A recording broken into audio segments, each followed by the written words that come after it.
Hi, everyone. Welcome to the Kara's Cure Show, where we explore the cutting edge of wellness. I'm Kara Sundlin.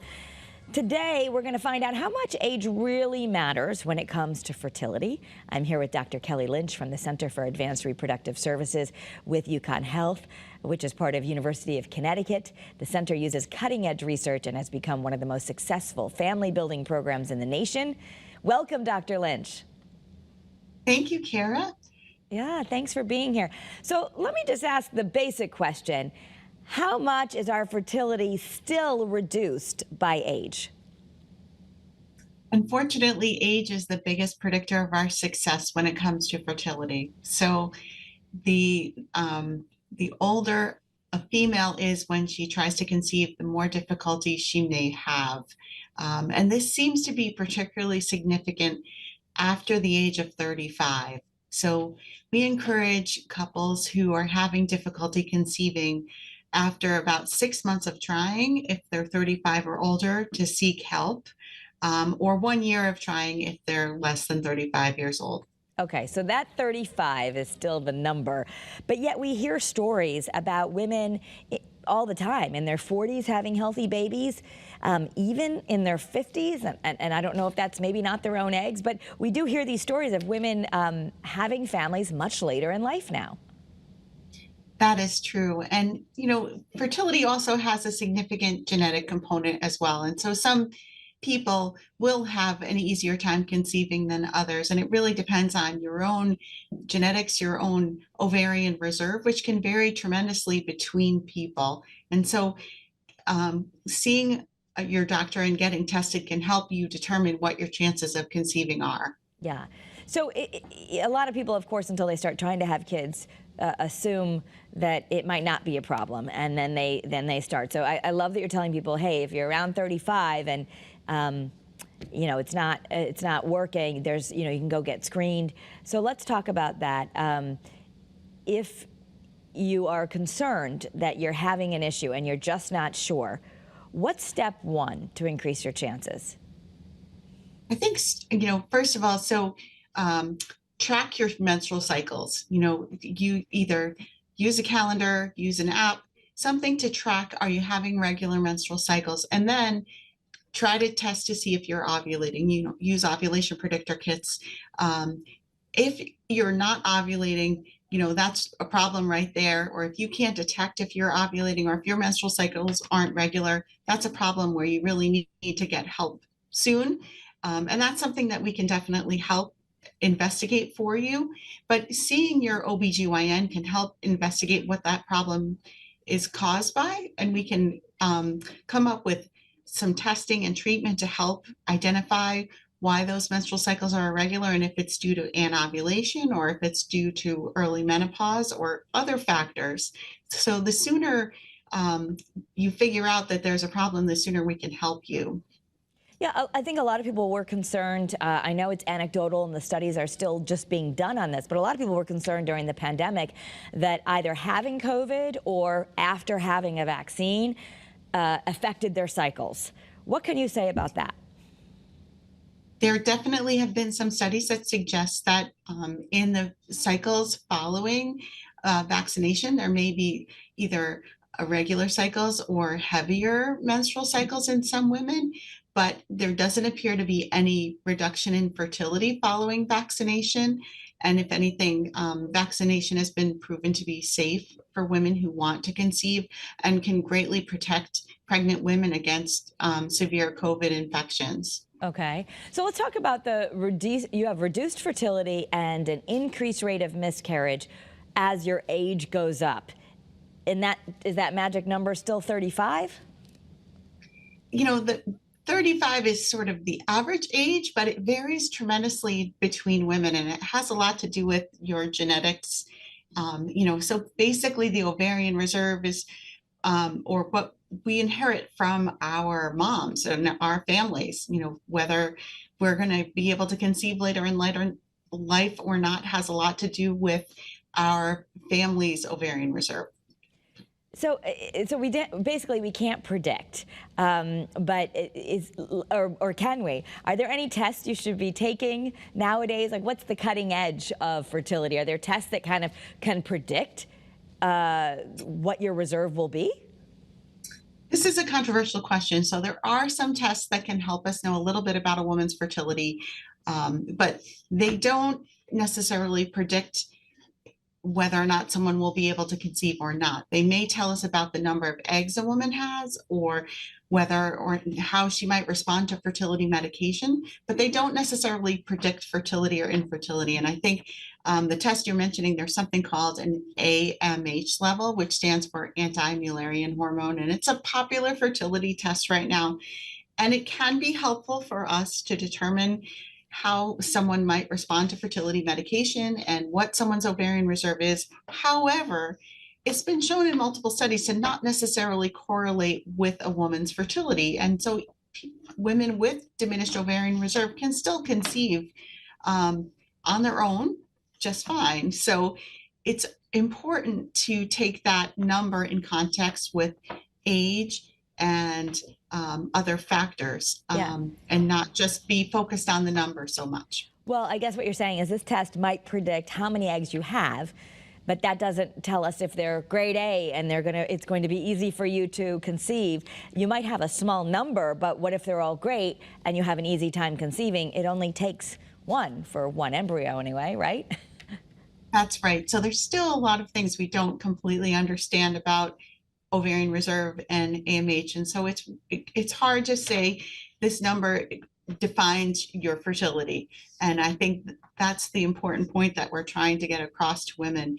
However, we do think it's important to start either having your family early, or at least think about having a family early. And if you're really planning on delaying childbearing, say, after 35 or significantly later, maybe consider fertility preservation as an option, or at least have a consultation to evaluate your fertility before doing something like that. Just because we don't know who is going to be the person who's going to have an easy time conceiving in their late 30s and who might have a more difficult time.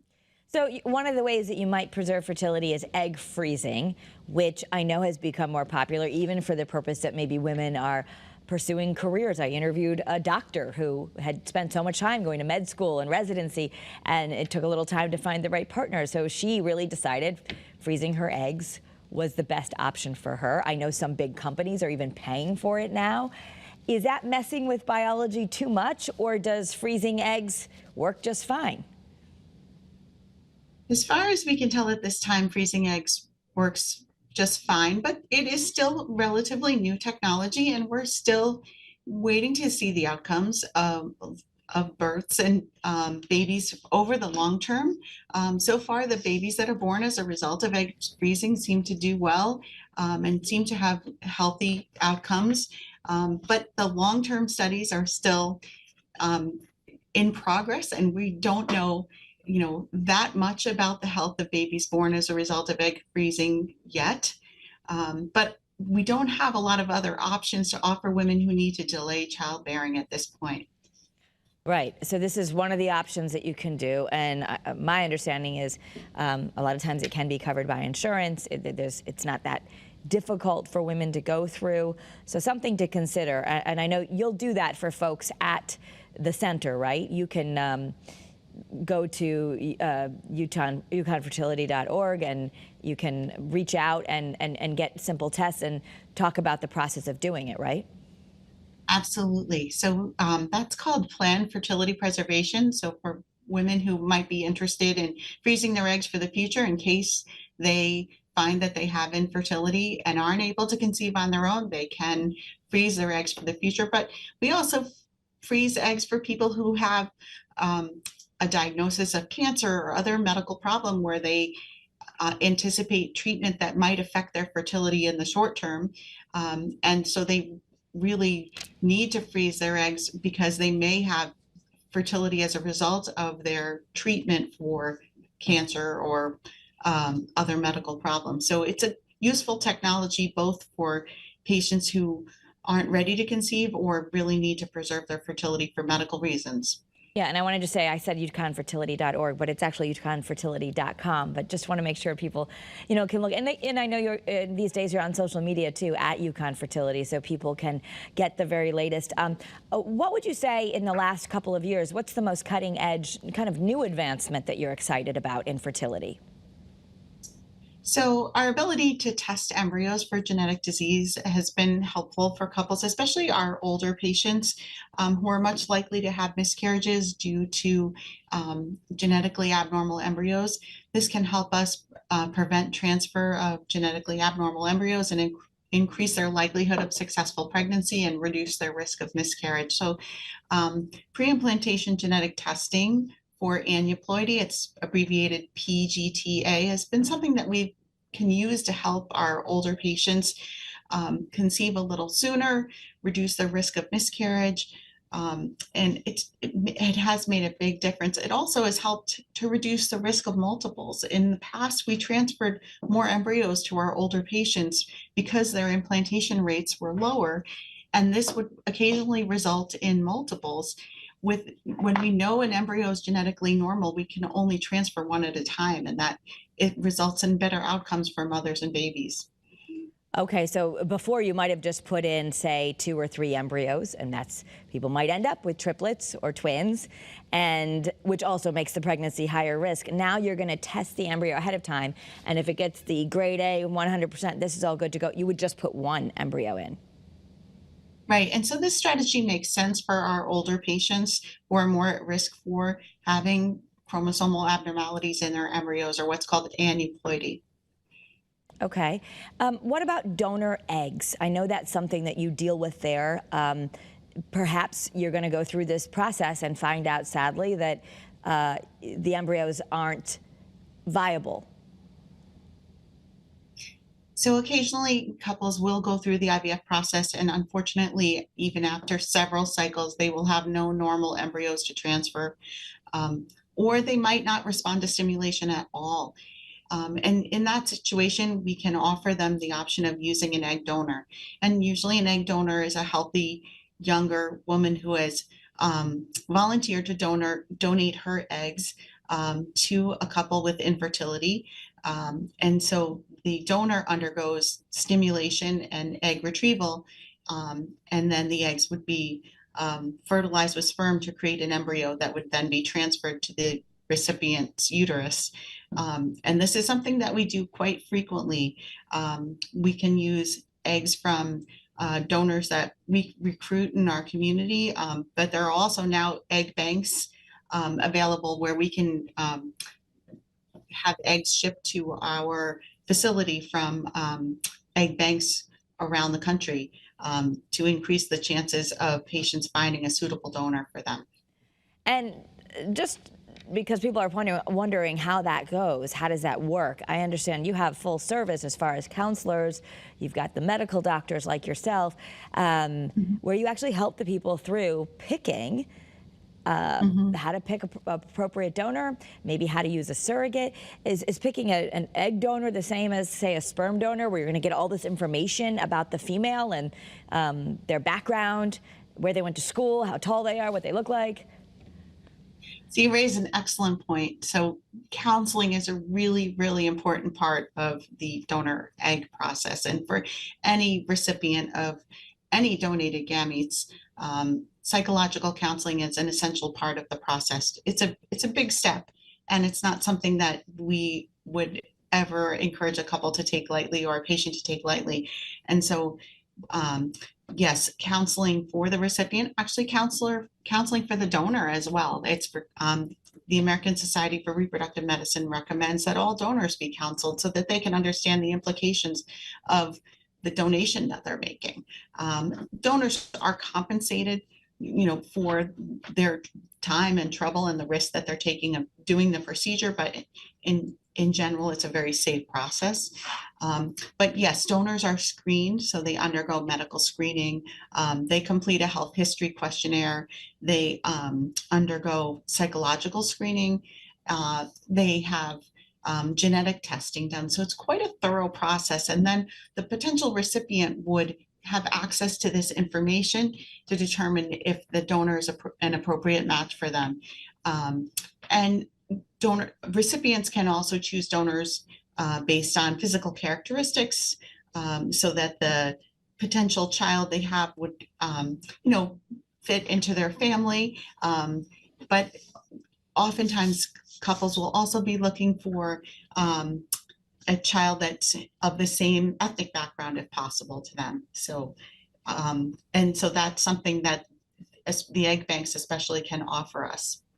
And let's just So, talk about like the holistic nature of this. If let's just say someone is still in their 30s and should be able to conceive, and they end up with you, and it's unexplained infertility. There's no problem that you can find with either the male or the female. What about lifestyle things? What do we know really matters for fertility? There's all kinds of stuff on the internet. You should eat this, wear looser clothing, do this. I mean, from a doctor's perspective, what do you tell your patients to do with their life to increase fertility? that's a really good question, and I think good advice for all of us. But maintain a healthy weight. That's one of the most important things that we know. So having a healthy body mass index, and that's something that you can talk to your doctor about. Avoiding alcohol, or minimizing alcohol intake. And really that means for women, really 1 or 2 alcoholic beverages a week at the most. We really recommend that, or even avoiding alcohol intake altogether. Alcohol may not be ideal for fertility, so we really encourage couples to minimize that. Avoid tobacco use, smoking. There may be some evidence that marijuana also may not be ideal for fertility, and so we encourage couples not to use that as well. There's not as much evidence available because it hasn't been studied quite as much, but it is becoming apparent that it may have a negative impact, especially on sperm quality. So we encourage couples who use marijuana to discontinue that. And getting regular sleep, and a healthy diet, and avoiding processed foods. For example, prenatal vitamins for the female, definitely to make sure she has adequate amounts of folic acid, which is the building block of healthy cells. So that's sort of the basics that we would recommend. Yeah, and so when you say avoiding processed foods, I mean, people think, oh, healthy diet, but a lot of people are eating a lot of, say, frozen dinners or things out of the box or the drive-through. And I do a lot here on CURES with folks who would say count chemicals, not calories, even from our personal care products. Is that also your viewpoint, that a lot of these artificial things that are in food really might hinder fertility? There's increasing evidence that that may be a problem for us, and that it's really better if you can avoid as much processed food as possible, and try to have fruits and vegetables and foods that you prepare on your own as much as possible. What do you wish women who are listening to this, or men who are listening to this, like, what do you wish they all knew? So let's see. First of all, I think don't wait too long to see a fertility specialist or to see your OBGYN if you're concerned about your fertility. Definitely 6 months. If you've been trying for 6 months and you're 35 years old, see a fertility specialist. If you've been trying for a year and you're less than 35, see a fertility specialist. And just because someone else conceived at 40 doesn't mean that you will also have an easy time. Fertility is very variable between individuals. And so even though some people may have an easier time, not everyone will. And those patients or those women that conceive late in their 40s and 50s are probably conceiving with an egg donor. They're just not talking about it. And so I think it's important to be realistic about that our natural fertility really declines very sharply after age 44, 45. And most women who conceive after that are using the help of an egg donor. So let's talk about that. How old can you be and use an egg donor? Does that kind of take the equation out of it, because you can be much older if you're just carrying the child? So, implantation rates or the uterine blood flow start to decrease after age 45. So even with egg donors, sometimes pregnancy rates will start to decline. Also, the complications for older women start to increase in the late 40s. So women who are contemplating pregnancy in beyond age 45 really need careful screening and counseling to make sure they're a good candidate for pregnancy. So hypertensive disorders, diabetes, placental disorders, all those things increase in women in their 40s and beyond. So it's really important they be counseled carefully. I think the other thing to think about is that, if you're having a child at age 50, you have to think about what that means. You're going to be raising a teenager when you're 70. So we want to make sure that you and your spouse are there for that child when they need you. Yeah, yeah.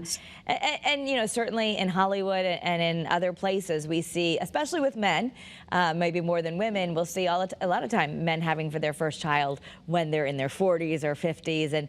And but keeping that understanding that it does take, as I know, a lot of energy. A lot of energy to have kids, to raise kids, we should say. So I want to go back a little bit to what you were talking about with lifestyle and stress. It's sort of that intangible thing. We all say, I'm busy, and sometimes we don't even realize all the micro stresses we're under, and yet we know stress impacts fertility. You have stress reduction programs there with acupuncture, with massage. What can we do with the big bad stress out there and still be able to protect and increase our fertility? that's a hard one. Exercise is probably one of the best stress relievers that we have, and so I encourage people to try to find an exercise program that they love that helps relieve stress, and try to develop a good relationship with their care team and know that everyone is working to try to help them. But unfortunately, stress does come with the territory, and it can be very difficult to manage the multiple visits and medications that are sometimes required with infertility treatment, and that can make it difficult for patients. The other thing, mental health, ongoing mental health support is also really helpful during the process, and we do offer that as well. And I encourage our patients to take advantage of that. Support groups can also be helpful too. There's also some infertility support groups out there so women can help each other. Let's talk about miscarriage. It's something that, thanks to some celebrities like Chrissy Teigen, others, I know I went through a miscarriage on the air some years ago in between my two children. It's thankfully getting talked about more as something that's normal. Can you talk about miscarriage and just how likely it is, especially as your age goes up? Sure. So there's multiple different reasons why miscarriage can happen. Certainly early miscarriage or in the first trimester. So before in the first 12 weeks of pregnancy, most of the time miscarriage is due to chromosomal abnormalities of the embryo itself, although there can be other reasons. After the first trimester, miscarriage is much less likely, but it can be an incredibly traumatic and difficult thing to go through. And we know that women grieve significantly, and couples can grieve significantly after miscarriage. And we really encourage them to take time to heal after miscarriage, to make sure that they are in a good place before proceeding with any treatment, just so they're acknowledging the difficulty that they're going through. We do offer testing and treatment for couples who have repeated miscarriages, and usually that's defined as 2 or more miscarriages. And then try to get to the bottom of why it's happening. What is the current thinking on percentage of just how many conceptions might end in miscarriage? I've heard as much as 1 in 4 sometimes in the first trimester. It's quite frequent, actually. Yeah, that's about right. About 25% of pregnancies end in miscarriage, especially if you count everyone who has a positive pregnancy test. The rate of miscarriage is actually quite high. Well, that's the other thing. The pregnancy tests, I remember my doctor saying to me, they're kind of a good thing and a bad thing. You used to find out, when you went to the doctor's office, by that point, when our mothers were having children, you were probably quite pregnant. And now, you can go get an early detection test before you've even missed your first cycle, that you think, gosh, I'm pregnant, and then a week later, that might have been back in the day. You would have thought you were just late that month. But people are learning more, which is great. But then I guess we have to put that in context. Right. So we're more able to detect very early pregnancy losses, which we call biochemical pregnancies. And so, yes, not all pregnancies go forward. We've learned that the rate of miscarriage is very high, especially as we get older. Does it increase, like, we're talking about age and fertility here. So how much does your risk of miscarriage increase with every year? So it depends on your age, but typically, women who are, say, in their 40s might have something like as high as a 50% risk of miscarriage when they conceive spontaneously. Wow. Okay. So those are some real numbers that not only, not to frighten people, but also to normalize.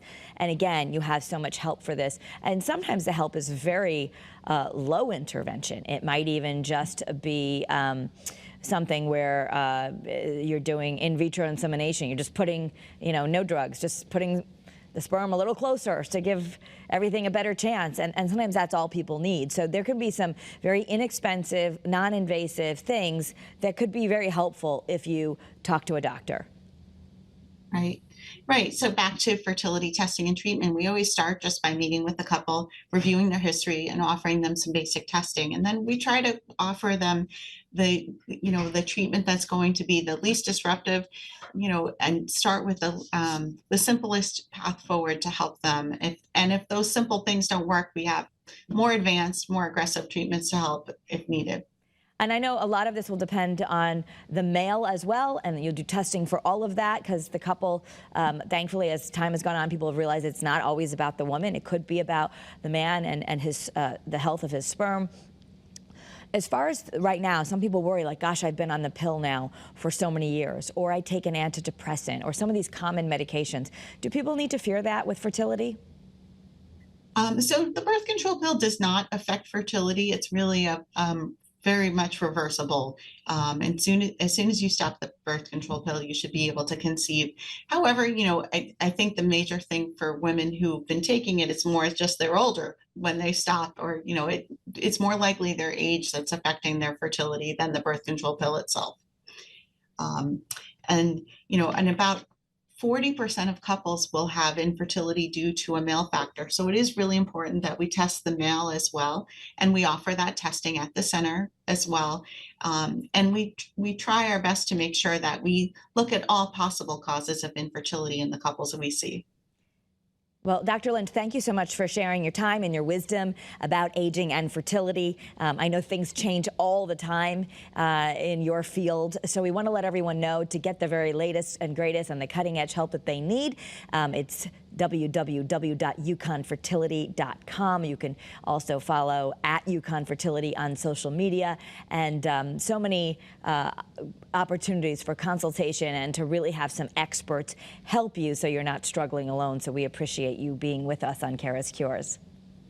Thank you, Kara. It's been a pleasure. Thank you. And for anyone who wants to share this with a loved one so they can also have this cutting edge information, you can follow me on social media @Kara Sundlin. Join the Facebook group Kara's Cures on Facebook. We do love to share this content there. You can also go right to the station website, WFSB.com, and click on Kara's Cures. All of the episodes are right there, or listen on your favorite podcast platform. Just search for Kara's Cures. We appreciate you sharing this work with others so others can also have access to cutting edge wellness. Have a great day, everyone, and be well.